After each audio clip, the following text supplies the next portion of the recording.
हम लोग का टॉपिक है आज EMF and cell. EMF is electromotive force. हम लोगों ने पढ़ा था इलेक्ट्रिसिटी करंट के फॉर्म में कैसे फ्लो होती है।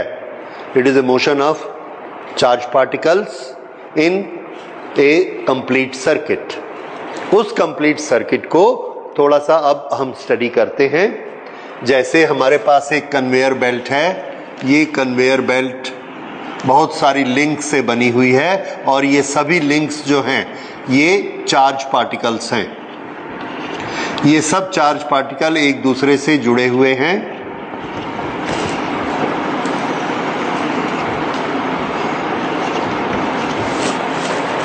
ये एक बेल्ट बनी हुई है। इस बेल्ट से हम कुछ भी काम कर सकते हैं। अगर हम यहां खड़े हो जाएंगे तो बेल्ट हमको यहां ले जाएगी, वर्क इज डन। अगर हमने यहां रास्ते में यहां पर अपनी एक मशीन लगा दी, वो मशीन एक पंखा है, फैन, तो ये अंदर से जाएगा और उस फैन को चलाएगा और चला के इधर निकल के आ जाएगा। अगर ये बल्ब है तो उस बल्ब को जलाएगा, बल्ब को जलाएगा, मोटर को चलाएगा, फैन को चलाएगा, इसके ऊपर आदमी खड़ा हो गया उसको चलाएगा। And it can do many jobs depending upon the machine we have made. तो टेक्नोलॉजी से हम जो भी मशीन बनाएंगे ये हमारा काम करेगा। It may be A mobile phone, it may be TV, it may be light, it may be anything. Okay, होना क्या चाहिए कि ये यहां से चल के जाए और जब इस पर जोर लगाएगा तो इसको रुकना नहीं चाहिए।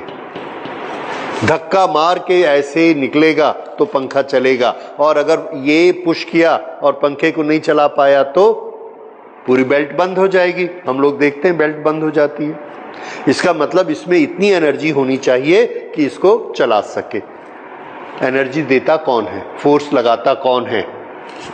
तो हमेशा हमको एक सोर्स चाहिए। We always need a source which will move these electrons belt, and that source we can fit anywhere.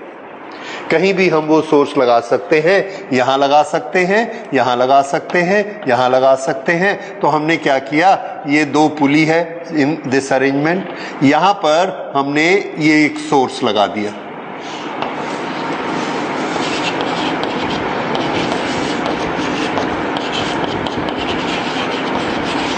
ये जो सोर्स ऑफ एनर्जी है ये क्या करता है, ये सोर्स ऑफ एनर्जी इधर से इलेक्ट्रॉन को अंदर खींचता है और इधर इलेक्ट्रॉन को बाहर ढकेलता है। उसको क्या चाहिए, उसको एनर्जी चाहिए। It has a store of energy and with that energy it applies force and gives that force to these electrons, give that energy to these electrons, and because of that energy the electrons keep on moving। ये जैसे ही इसने electron को यहां पर push किया, इस electron ने इसको पुश किया, इसने इसको, इसने इसको, इसने इसको, इसने इसको, और ये इलेक्ट्रॉन ने फैन को पुश किया। तो जैसे ही हम यहां से स्विच ऑन करेंगे ये इसको पुश करेगा, यहां फैन चल पड़ेगा। ये वाली लिंक यहां पहुंचेगी, इट इज नॉट रिक्वायर्ड। यहां कौन पहुंचता है, मैंने आपको बताया था, इंपल्स। कौन पहुंचता है, इंपल्स, धक्का।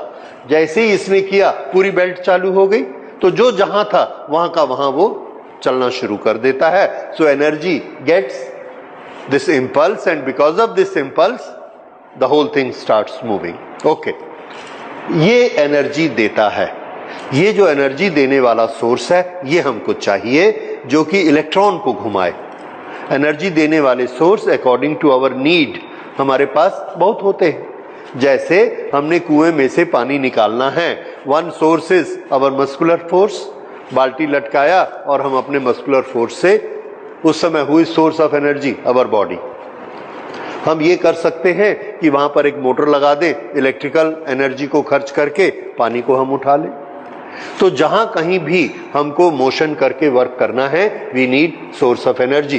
This is a source of energy which is moving electrons. If it is moving electrons then it is giving us the output is electrical energy. Okay, तो ये कौन सी एनर्जी उसको देता है जिससे वो इलेक्ट्रॉन को एनर्जी देके ढकेलता है बाहर? तो आंसर है इसके पास जिस फॉर्म में एनर्जी है ये उस फॉर्म में देता है।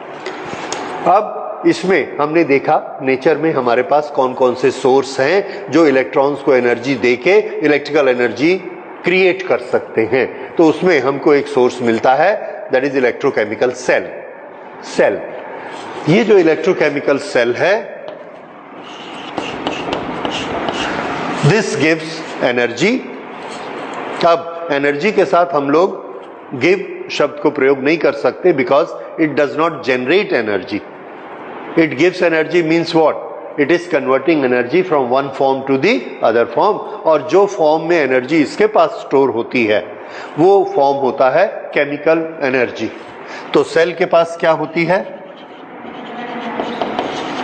केमिकल एनर्जी, और उस केमिकल एनर्जी को यूज करके ये कन्वर्ट करता है इलेक्ट्रॉन्स को मूव कराने में। जब इलेक्ट्रॉन्स मूव होते हैं तो वो उनके पास जो एनर्जी होती है उसको क्या कहते हैं हम? Electrical energy. Electrical energy. So chemical energy in the cell is converted into electrical energy in a circuit. उसके बाद यहां जो होता है वो यहां पर फिर से एक कन्वर्शन होता है। Electrical energy is converted into this work and it is converted into heat energy, और हीट एनर्जी रेडिएट आउट हो जाती है। और अगर हम लाइट बनाते हैं then some part of it is converted into light energy. अगर हम इससे साउंड सिस्टम चलाते हैं, some part is converted into sound mechanical energy. इस तरह से एनर्जी का कन्वर्शन होते जाता है। तो आज जो हम लोग चीज पढ़ने वाले हैं, that is conversion of chemical energy to electrical energy, and who is storing the chemical energy? Cell that converts into electrical energy. Okay, तो हम इसकी यूनिट्स पहले बनाते हैं, क्वांटिटीज को समझते हैं। ये हमने एक सेल लगाया है और इस सेल के दो टर्मिनल हैं।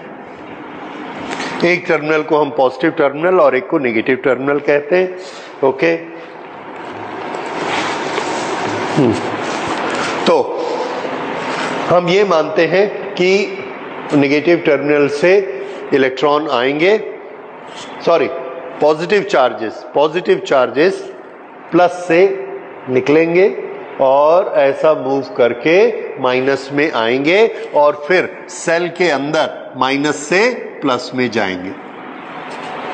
अब ये जो सेल है ये सेल का इनसाइड है और ये सेल के लिए आउटसाइड है। Okay, now what about the positive charges motion?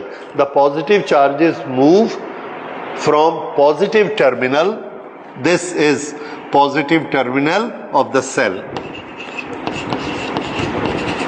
This is negative terminal. The positive charges move from positive terminal to the negative terminal outside the cell. Positive charges move from negative terminal to positive terminal inside the cell. तो अगर हम आपसे पूछेंगे कि positive charges किस terminal से किस terminal तक चलते हैं, तो आप सामने से क्या पूछोगे? बाहर की अंदर? If I ask you inside the cell, what will you say? Negative to positive. Yes. Outside the cell? Positive to negative. हम किस दुनिया में रहते हैं? सेल के अंदर की बाहर? बाहर। इसलिए हमको क्या दिखता है? Plus to minus. So what we always remember, what is always taught to us, lower classes में जो आपको पढ़ाया गया है कि पॉजिटिव चार्जेस या करंट कहां से कहां मूव करती है? Plus to minus, because this is outside. अब हम डिटेल में पढ़ रहे हैं। Now we should remember, outside it moves from plus to minus, but inside it is okay. Now electrons, अभी तक का हमारा नॉलेज क्या कहता है? Electrons move, actually electrons move, और पॉजिटिव चार्जेस किस डायरेक्शन में मूव करते हैं? Opposite to electrons. Now if we say in this the positive charges are moving clockwise, then how the electrons are moving? Very good. So outside the cell, how the electrons are moving? Minus to plus, and inside the cell plus to minus. ये cell है या source है। Okay, I am giving you this in very particular is क्योंकि बाद में जब हम alternating current पढ़ेंगे, इलेक्ट्रिकल जनरेटर पढ़ेंगे, उस समय आप पढ़ोगे कि जनरेटर एक सोर्स है, तो सोर्स के अंदर चार्ज की डायरेक्शन क्या होती है और सोर्स के बाहर चार्ज की डायरेक्शन क्या होती है। So you will be thoroughly confuse. कभी हम लिख रहे हैं चार्ज माइनस टू प्लस जाता है और कभी हम लिखते हैं प्लस टू माइनस जाता है। Now you understand both are true. Plus to minus कहां जाता है? आउटसाइड, और माइनस टू प्लस कहां जाता है? This is for positive. Electrons के लिए उल्टा, लेकिन दोनों डायरेक्शन होती है। Okay, now we come back to conversion of chemical energy into electrical energy. ये कैसे होता है? इसके बेसिस में एक बहुत ही इंपॉर्टेंट चीज है जो आपको केमिस्ट्री के टीचर पढ़ाते हैं और बहुत अच्छा पढ़ाते हैं। तो मैं केमिस्ट्री टीचर नहीं हूं, तो इसलिए मैं उतना अच्छा नहीं पढ़ाता, but I would like to make you clear कि ये एनर्जी कहां से आती है, और मैं उसको फिजिक्स की लैंग्वेज में पढ़ाता हूं। ओके, हमारे पास एक कंपाउंड है H2SO4। Whenever there are some chemical changes, the configuration of electrical charges change. जैसे examples H2SO4, HSO4. These are three particles plus E and minus 2E. इस सिस्टम की अपनी एक एनर्जी होगी। इस सिस्टम की एनर्जी है, suppose this energy comes to be -15। दूसरा एक हमने मॉलिक्यूल देखा, it has got zinc, this is one particle, and SO4, same SO4, this is another particle. अब इनके बीच में कैसे डिस्टेंसेस रहते हैं आई डोंट नो, होंगे whatever it is। इसकी एनर्जी हमने ये देखा कि इससे ज्यादा नेगेटिव एनर्जी इसकी होती है। Now out of these two, which is at lower energy level? -20 is at lower energy level, that is ZnSO4. Okay, किसको तोड़ना मुश्किल है? तो आंसर है ZnSO4 को तोड़ना मुश्किल है। कब कोई चीज टूटती है? जब उसकी एनर्जी जीरो हो जाती है। अगर हमको इसको जीरो करना है तो इसमें कितना प्लस करना पड़ेगा? 20, और इसको जीरो करना है तो कितना प्लस करना पड़ेगा? 15। तो ज्यादा स्टेबल कौन? ZnSO4 ज्यादा स्टेबल है, क्योंकि जब तक 20 नहीं मिलेगी टूटेगा नहीं, और हमने सिर्फ 15 दी तो कौन टूट जाएगा? यस। तो किसको तोड़ना आसान है? तो ऐसे थोड़ी सी एनर्जी देने से जो एकदम से टूट जाता है, दैट इज हाईली रिएक्टिव। तो ये इस तरह से रिएक्ट करके ये दोनों के एनर्जी के लेवल्स हैं। ओके, अब हमने क्या किया? SO4 लिया और SO4 को हमने चॉइस दी कि H2 के साथ रहना है तो, और जिंक के साथ रहना है तो वो किसके साथ इलेक्ट्रोलिटिक कंपाउंड बनाएगा? विथ Zn और विथ H2। कौन सा लॉ एप्लीकेबल होगा? Every system wish to remain at the lowest energy level. तो SO4 किसकी चॉइस करेगा? Zn की, and it will try to make ZnSO4। फिर से एक सॉल्यूशन हमने लिया और इस सॉल्यूशन में ये हमने H2SO4 डाल दिया, और इसमें एक हमने ये जिंक का रॉड लगाया, दिस इज जिंक।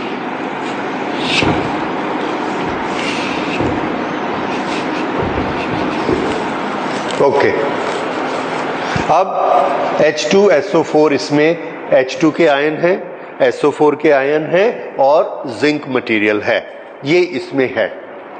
अब इसमें ना एक बड़ी अजीब बात होती है। एक तो आपने ये समझा कंपाउंड का फॉर्मेशन इलेक्ट्रोलाइटिक कंपाउंड का लोअर एनर्जी लेवल का मीनिंग क्या होता है, and everything wants to go to the if things permit. Okay, things permit. अगर ये लोअर एनर्जी लेवल का हमको चाहिए ZnSO4, ये रहा Zn और ये रहा SO4, the moment we make a solution then electrolytic force between them become very less. क्यों? क्योंकि पानी का क्या ज्यादा है, वाटर का डाइलेक्ट्रिक कांस्टेंट। तो डाइलेक्ट्रिक कांस्टेंट ज्यादा होने से उनके बीच का फोर्स कम हो जाता है। Okay, so here what we are getting is plus plus, इसको ऐसे लिखना चाहिए, और हमारे पास क्या है माइनस माइनस। Zn को दिख रहा है SO4, SO4 को दिख रहा है Zn। SO4 क्या बनाना पसंद करता है? ZnSO4। क्या वो SO4 इस Zn के एक एटम को पकड़ के ZnSO4 बना लेगा? Answer no. क्यों? अगर SO4 ने Zn को पकड़ना है, SO4 के पास माइनस चार्ज है, तो Zn के पास क्या होना चाहिए? हाँ, प्लस चार्ज। अगर चार्ज को ही अट्रैक्ट करता है, this is rule of physics. अगर Zn के पास प्लस नहीं है तो SO4 उसको अट्रैक्ट नहीं कर सकता और ZnSO4 का फॉर्मेशन नहीं हो सकता। ओके, अब नेचर में क्या टेंडेंसी है कि SO4 H2 को दूर हटा के ZnSO4 बनाना चाहता है, Zn भी ZnSO4 बनाना चाहता है। ठीक है, तो वो क्या करना चाहेगा? तो आंसर है वो अपने एटम को आयन में कन्वर्ट करना चाहेगा। What is the difference between atom and ion? Zn is atom,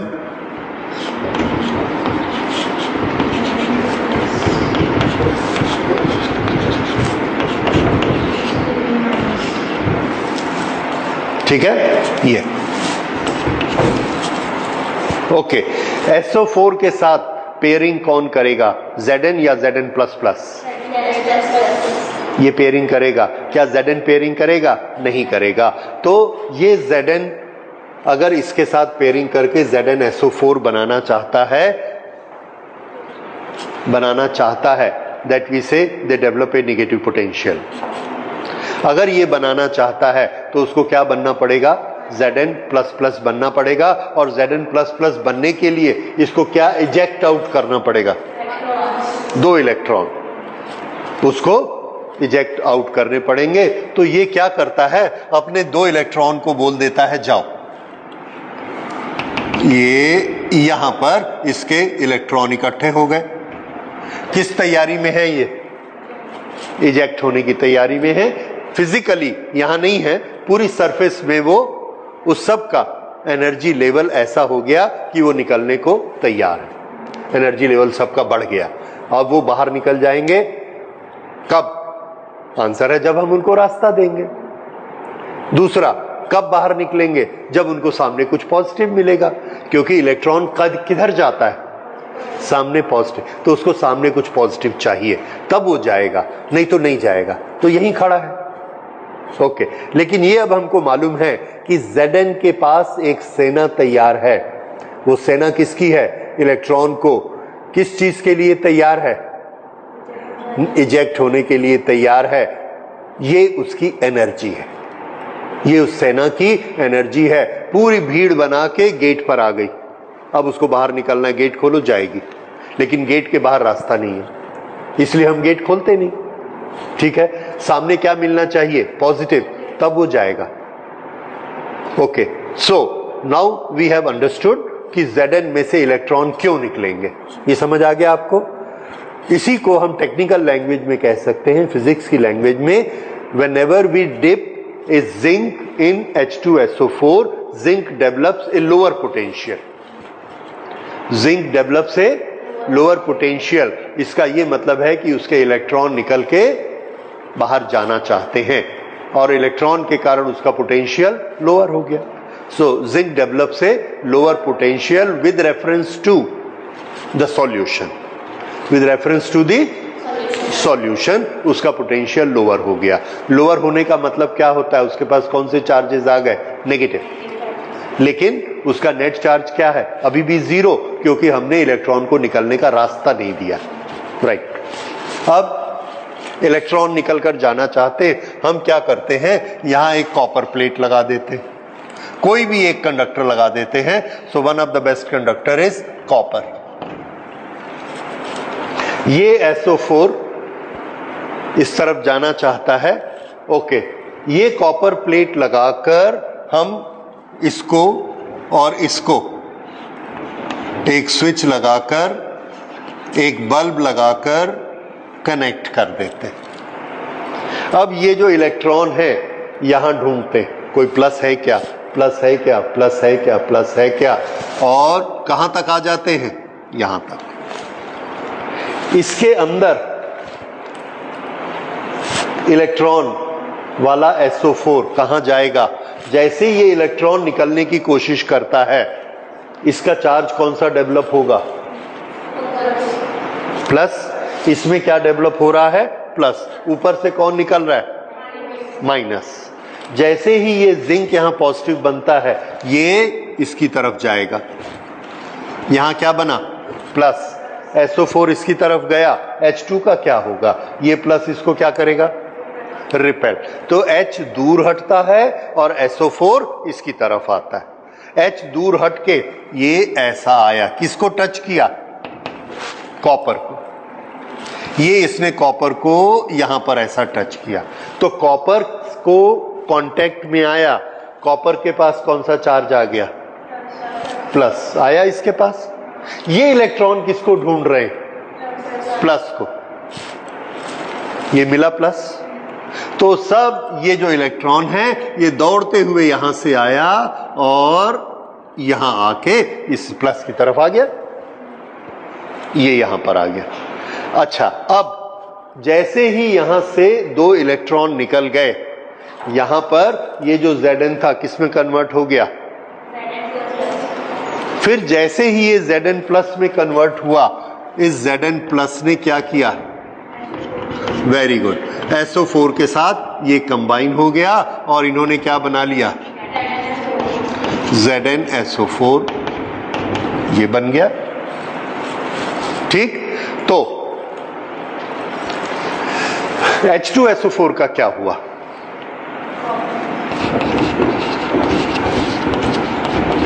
H2SO4 का हम जैसे ही सॉल्यूशन बनाते, ऐसे बना। सो this is our reaction number 1, this is our reaction number 2, this is our reaction number 3 और रिएक्शन नंबर 4 देखिए। इसका जो रिएक्शन नंबर 1 में जो SO4 निकला था, इसका फेट क्या हुआ, ZnSO4 बन गया। क्या बचा इसका, 2H। ये जो 2H बचता है, इसको कौन आकर मिला, इधर से आकर मिले, ये माइनस ने इसको न्यूट्रलाइज कर दिया। अब ये क्या बन गए, एटम। 2 H के एटम बने, ये दोनों H के एटम आपस में कंबाइन हो गए, मॉलिक्यूल बन गया। कौन सा, H2। H2 molecule is a gas. वो गैस का बबल बनता है, ये बबल और यहां से उड़ जाता है।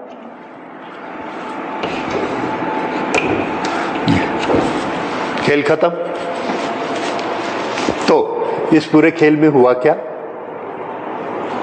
इलेक्ट्रॉन Zn से निकला और कॉपर में गया, ठीक।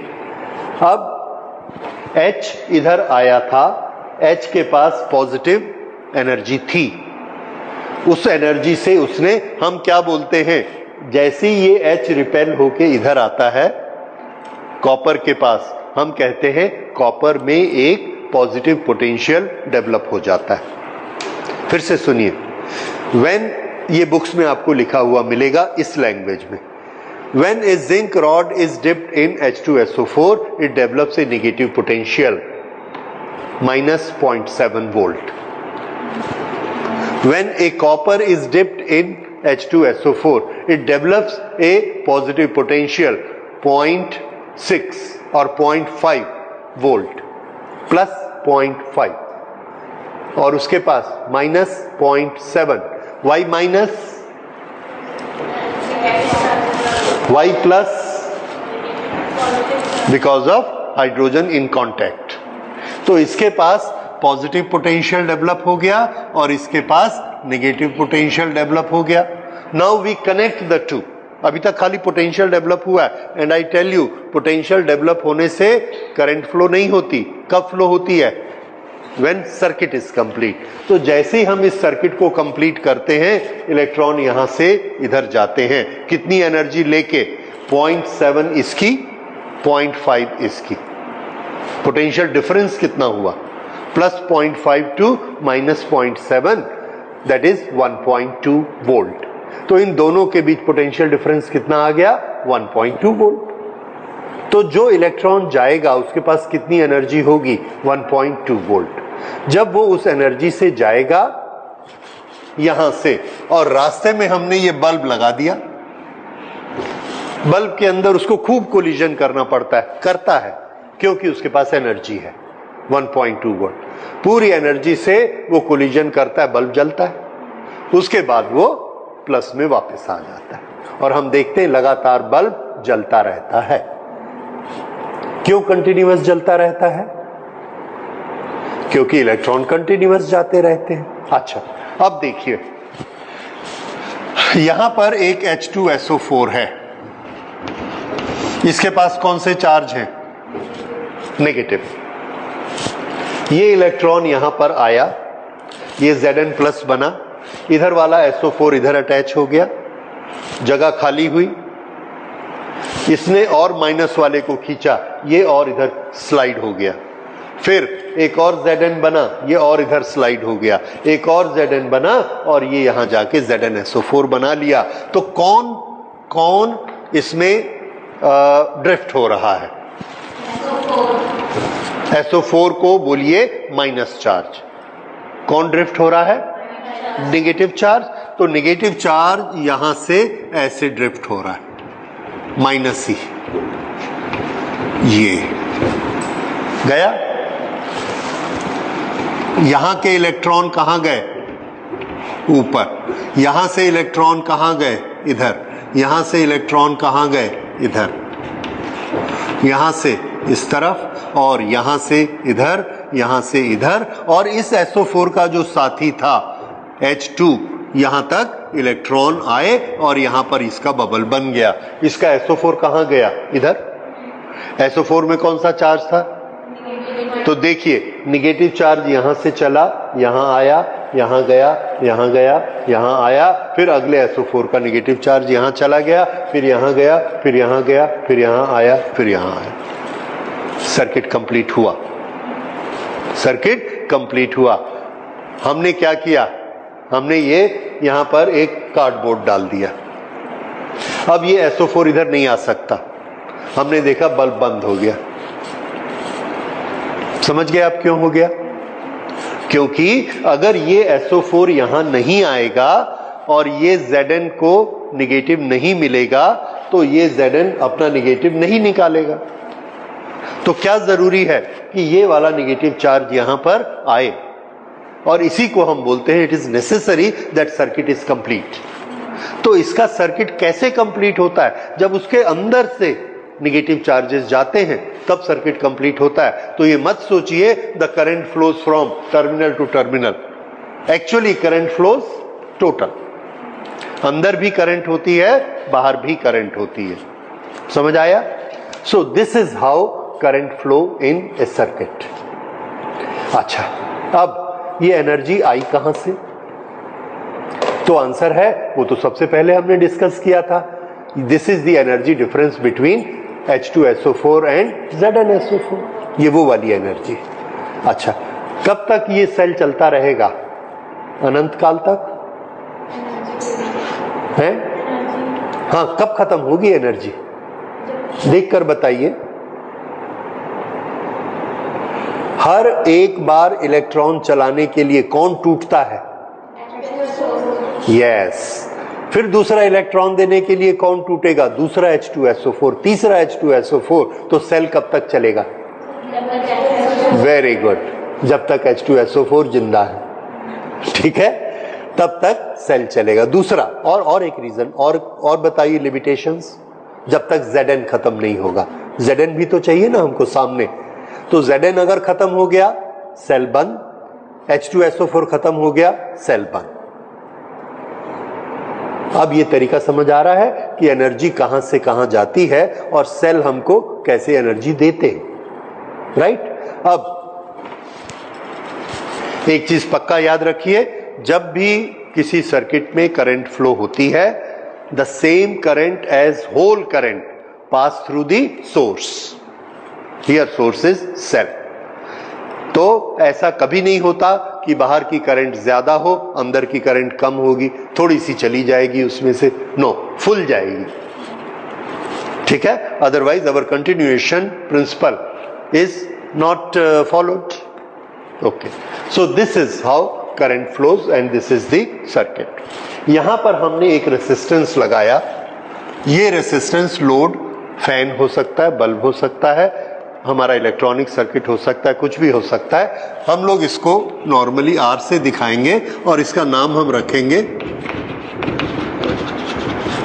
External resistance. क्यों? क्योंकि ये बाहर है। जब ये इसके अंदर आता है, इसके अंदर यहां से यहां कौन चलकर जाता है? SO4। SO4 ये बड़ा होता है कंपेयर टू इलेक्ट्रॉन। उतना बड़ा जब SO4 चलता है तो एटम से टकराता होगा, दूसरे एटम से, और जब कोलिजन होता है तो क्या क्रिएट होता है? रेसिस्टेंस। इसका मतलब इसको भी रेसिस्टेंस रास्ते में मिलता है, ठीक है ना। भारी लिक्विड में से कोई भी चीज को आप ऐसा निकालेंगे, अपोजिशन तो होगा, वो भी एक रेसिस्टेंस इसमें होता है, and that we call as internal resistance. Internal resistance. और इस इंटरनल रेसिस्टेंस को हम दिखाएंगे स्मॉल r से, वो यहां होता है internal resistance. So what is internal resistance? The resistance posed by the electrolyte to the ion. Let's write it, internal resistance.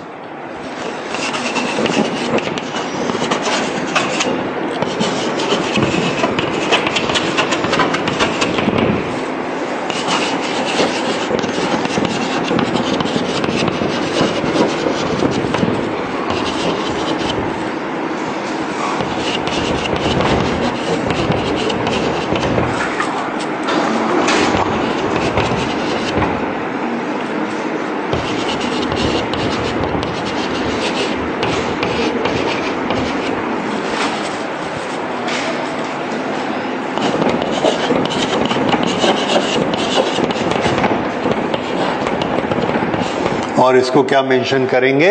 R। ये इंटरनल रेसिस्टेंस का रीजन आपको समझ में आ गया, the motion of ions inside the electrolyte. अब इसमें कभी कभी हमारा नॉलेज टेस्ट किया जाता है। हमने पढ़ा है रेसिस्टेंस क्यों इंक्रीज होता है, तो इसमें इंटरनल रेसिस्टेंस किस पर डिपेंड करता है? How many factors are there which can change this internal resistance?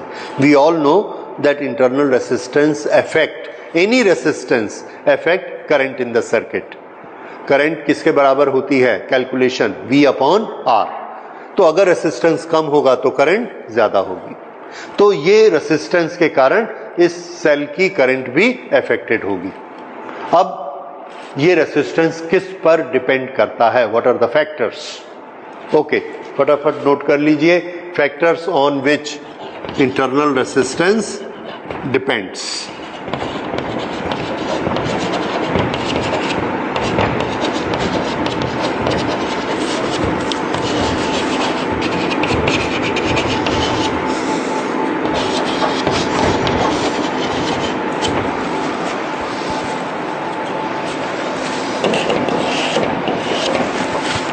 अगर आपने सेल का चैप्टर नहीं पढ़ा, नहीं याद किया है, डजंट मैटर, आपको जनरल प्रॉपर्टीज मालूम है, जनरल प्रॉपर्टीज आपको मालूम है कि रेसिस्टेंस किस पर डिपेंड करता है. What is this? पाथ की लेंथ. इससे क्या बनेगा? The distance between the two electrodes. तो इंटरनल रेसिस्टेंस किस पर डिपेंड करता है? Distance between two electrodes. उससे क्या चीज बढ़ जाती है? L, length of the path. SO4 को कितनी दूर चल के जाना पड़ा? जितना ज्यादा जाएगा उतना ज्यादा रेसिस्टेंस. तो distance between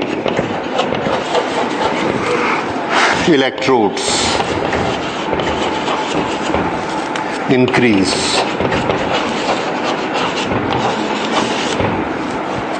increase the R. दूसरा बताइए, उसी को देख के बताइए. एरिया. ये कहां है एरिया सेल में? Area of what?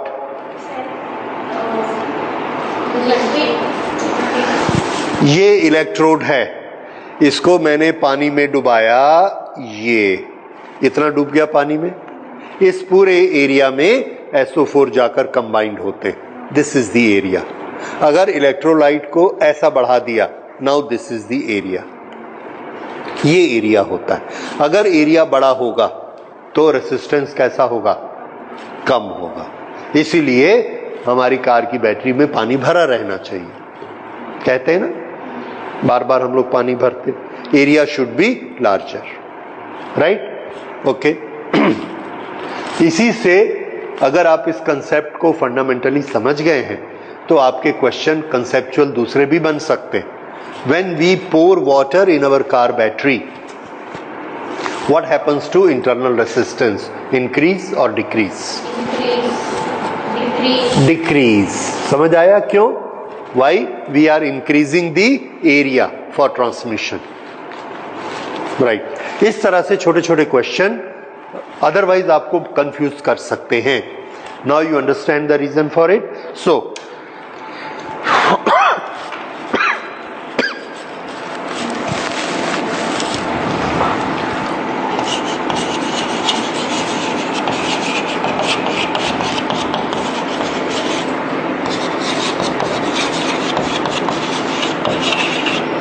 larger dipping of electrode decrease R.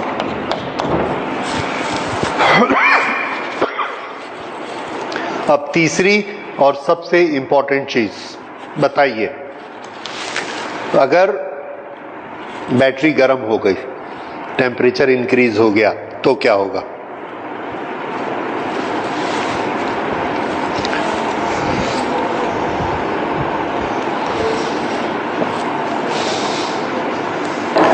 Electrolyte गर्म होने से, हीट होने से how does the resistance affected? अभी आपने पढ़ा है पिछली क्लास में.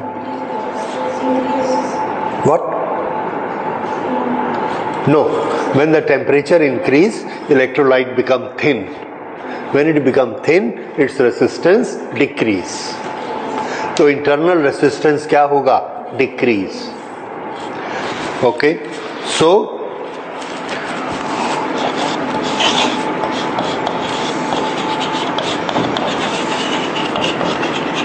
temperature increase or decrease? or decrease. क्यों? रीजन यू नो, लिखने की जरूरत नहीं है. What happens?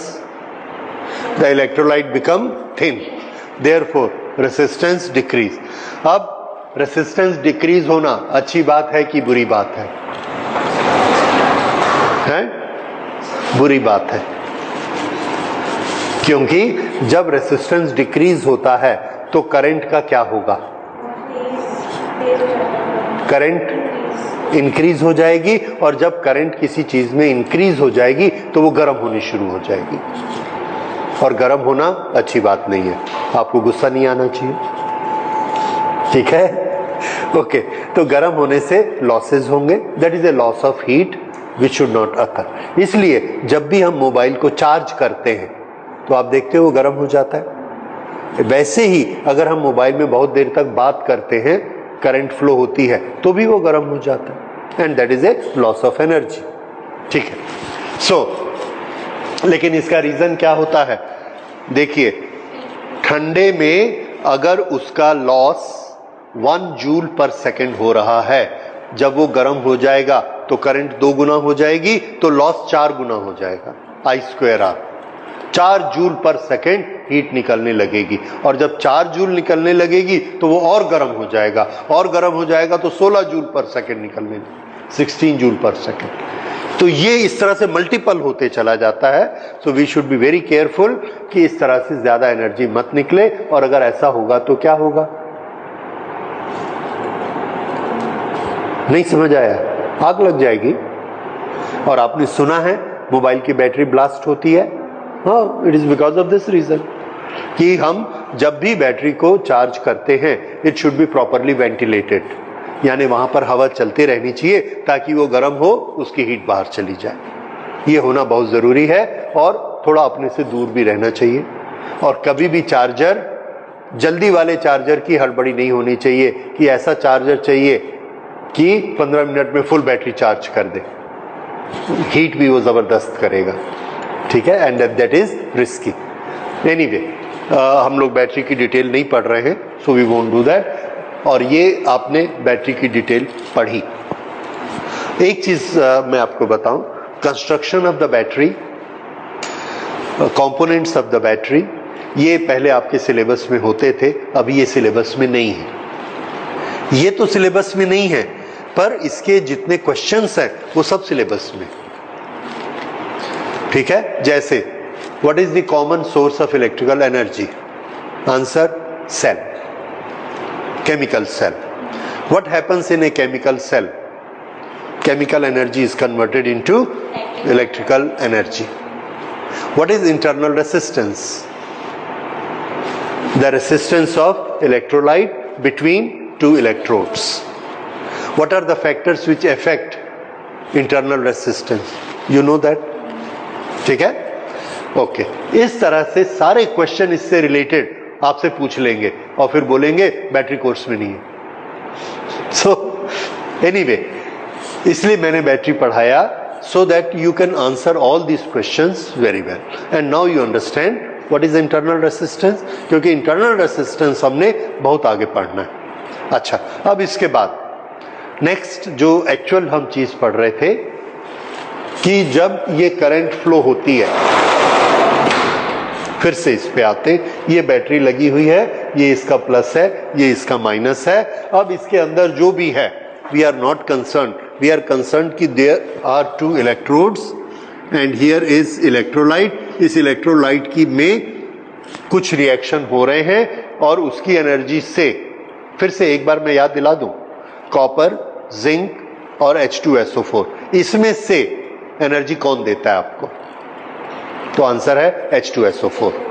तो एनर्जी हमेशा कौन देता है? इलेक्ट्रोलाइट, जिसकी बाइंडिंग एनर्जी है, और हर तरह के सेल में ऐसा ही होता है। ठीक है, I will give U A small chart कि हम लोग कितने तरह के सेल यूज करते हैं, और हर सेल में इलेक्ट्रोलाइट क्या होता है, इलेक्ट्रोड क्या होता है, so that you will wonder कि ये जो हम इसमें सेल यूज कर रहे हैं, अभी अभी मैडम ने घुमाया है, ये this is what type of cell, इसमें कैसा इलेक्ट्रोलाइट है, इसमें जिंक है कि नहीं है, दूसरा इलेक्ट्रोड क्या है।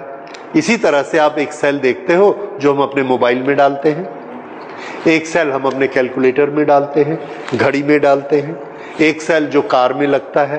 There are different type of cells, so that makes a very interesting world, that is world of battery, और वो अपने आप में पूरी इंजीनियरिंग की एक ब्रांच है, that is power sources, alternate power sources. Anyway, ये बेसिक नॉलेज है, और सेल्स पर इससे ज्यादा नॉलेज आपके सिलेबस में नहीं है। यू कैन सिंपली से कि अलग अलग सेल में क्या अलग अलग होता है, इलेक्ट्रोलाइट और इलेक्ट्रोड्स। क्या मैटर करता है कि उन दोनों के बीच में एफिनिटी कितनी ज्यादा है। जैसे जिंक और सल्फेट, इसके बीच में कितना पोटेंशियल डेवलप होता है, 0.7। इसलिए जो इलेक्ट्रॉन बाहर निकलते हैं कितनी एनर्जी लेके निकलते हैं, 0.7। अगर हम कोई ऐसी चीजें ढूंढ लें जिसके बीच में पोटेंशियल डिफरेंस 0.9 डेवलप होगा, तो वो कितनी एनर्जी लेके निकलेंगे, 0.9। तो हमने ऐसी चीजें ढूंढी। ये वाला जो हमारा सेल है इसमें पोटेंशियल डिफरेंस डेवलप होता है 1.5। मैंने जो आपको बताया 1.2, किसी में 1.3 हो सकता है, इससे और ज्यादा पावरफुल होते हैं। तो इस तरह से इलेक्ट्रोलाइट में एनर्जी होती है जो हमको बाहर मिलती है इलेक्ट्रॉन के फॉर्म में। ओके, फिर से इस पर आइए। ये जो एनर्जी होती है यहां क्या काम करती है, इलेक्ट्रॉन्स को मूव करती है। Now we are studying electromotive force. सुनिए, ये इलेक्ट्रॉन किधर जाएगा, लेफ्ट की राइट?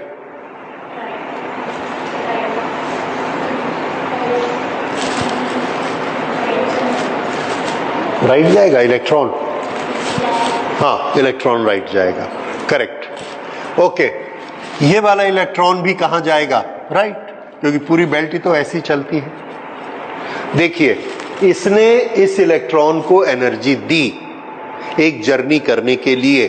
कहां से जर्नी शुरू होती है और कहां खत्म होती है, कहां एंड होती है। देखिए, ये यहां से इलेक्ट्रॉन चला, इसके अंदर गया तो इसको बहुत सारा रेसिस्टेंस मिला और इसने अपनी एनर्जी खत्म की और उस रेसिस्टेंस को पार किया, इस फैन को चलाया।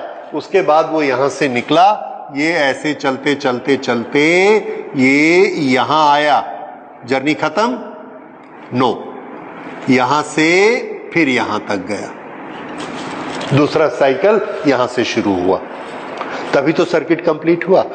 क्या यहां से चल के यहां तक आया तो एक साइकिल कंप्लीट हुआ, नहीं हुआ, इतना बाकी है। यहां आकर एक साइकिल उसका कंप्लीट हुआ। अब इसने एनर्जी खर्च की 1, 2 unit, 3 unit, 4 unit, 5 unit, 6 unit, 7 unit, 8 unit, 9 unit, 10 unit. कितनी एनर्जी खर्च करके वो वापस अपनी जगह पहुंचा? किसने दी ये एनर्जी? सेल ने। तो हम बोलेंगे इस सेल का ईएमएफ, इलेक्ट्रोमोटिव फोर्स, 10 वोल्ट है। एक कूलम चार्ज को ये कितनी एनर्जी देता है? 10 जूल। तो energy divided by charge, W upon Q क्या होता है? वोल्ट। तो हम क्या बोलेंगे, इसका ईएमएफ क्या है? वोल्ट। कितना वोल्ट? 10 वोल्ट, क्योंकि इसने एनर्जी कितनी दी? 10 जूल। और उस एनर्जी में चार्ज कहां से कहां तक गया? जिस पॉइंट से स्टार्ट हुआ उस पॉइंट तक वापस आया। That is EMF, electromotive force. अब दो चीजें आपको कंफ्यूज कर रही हैं। हम बोलते हैं कि ये फोर्स है और डेफिनेशन में क्या लगा रहे हैं? It is energy given to a charge. तो ये क्वांटिटी एनर्जी है या फोर्स है?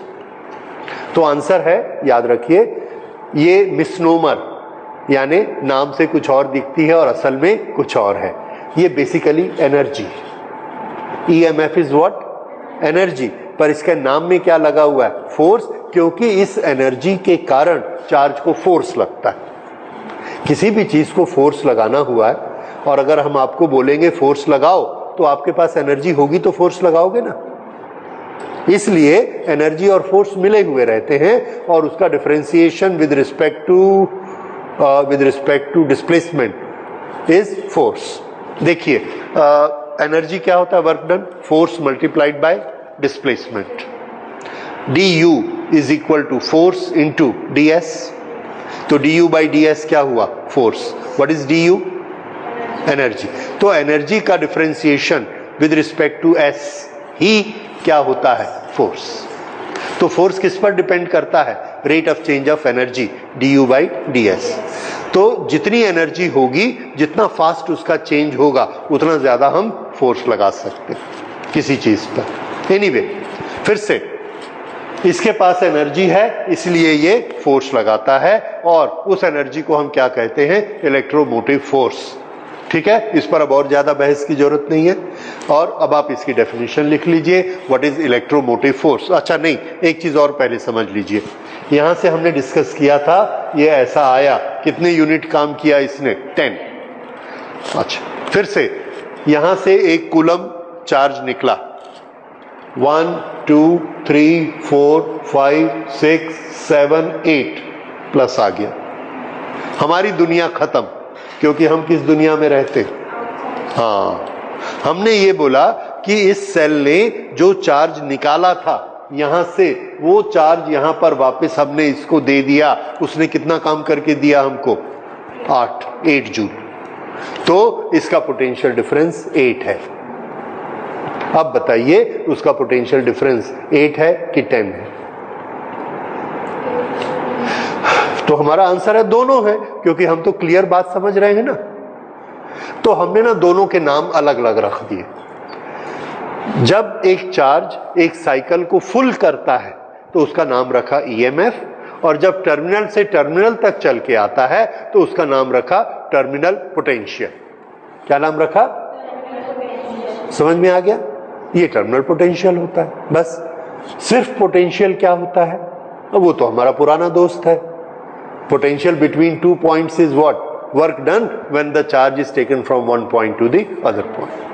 और इसी पोटेंशियल के दो एडजेक्टिव हमने और बना दिए। Terminal potential when the charge is taken from one terminal to the other terminal outside, only outside. EMF when the charge is rotated for a full cycle. full cycle बोलने से अंदर बाहर सब आ गया। समझ आ गया? जनरल पोटेंशियल डिफरेंस, दूसरा terminal potential difference, और ये वाला इलेक्ट्रोमोटिव फोर्स। इलेक्ट्रोमोटिव फोर्स के लिए इस टर्म को यूज करने के लिए हमको क्या चाहिए? तो आंसर है हमको सेल चाहिए, बैटरी चाहिए। बिना बैटरी के ईएमएफ नहीं होता। ईएमएफ की यूनिट क्या होती है? Work done on the charge, volt. Terminal potential difference, work done in the circuit, volt.